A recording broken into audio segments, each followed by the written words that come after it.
தமிழகத்தின் தலைநகரான சென்னையில் சொந்த வீடு அல்லது சொந்தமாக ஒரு இடம் வாங்க வேண்டும் என்பது பெரும்பாலானோரின் கனவாக உள்ளது. ஆனால் கனமழை காரணமாக புறநகர் பகுதிகளில் மிதக்கும் வீடுகளால் அவர்களின் கனவுகளும் மூழ்கும் நிலை ஏற்பட்டுள்ளது. சொந்த வீடு வாங்குவதற்காக பல ஆண்டுகளாக சேமித்த பணத்தை செலவழித்தும் வங்கிகளில் பல லட்சம் ரூபாய் கடன் பெற்றும் புறநகர் பகுதிகளில் வீட்டு மனைகளை பலர் வாங்குவதை பார்க்கிறோம். ஆனால் நீர்நிலைகளை ஆக்கிரமித்து உருவாக்கப்படும் வீட்டு மனைகளில் போதிய வடிகால் வசதி இல்லாததால் மழைக்காலங்களில் அந்த இடங்கள் தண்ணீரில் மூழ்கும் நிலை ஏற்பட்டுள்ளது. சென்னையில் கடந்த சில நாட்களாக பெய்த கனமழை காரணமாக லட்சங்களை கொடுத்து வாங்கிய வீட்டு மனைகள் தண்ணீரில் மிதக்கின்றன.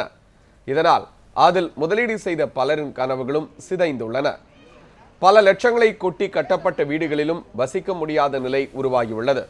மழைக்காலங்களில் வீட்டு மனைகள் நீரில் மூழ்கி விடுவதால் சொந்த வீடு என்னும் கனவு காணல் நீராக உள்ளது. இது தொடர்பான செய்திகளை நியூஸ் 7 தமிழ் இந்த நாள் முழுவதும் ஒளிபரப்புகிறது. இப்பிரச்சனைக்கு நிரந்தர தீர்வு என்ன என்பது குறித்து வல்லுநர்களின் விளக்கங்கள் மற்றும் பாதிக்கப்பட்ட மக்களின் கருத்துக்களை தொடர்ந்து ஒளிபரப்ப உள்ளோம். பாதிக்கப்பட்ட மக்கள் வீடியோ பதிவுகளை 7708110136 என்ற வாட்ஸ்அப் எண்ணுக்கு அனுப்பலாம்.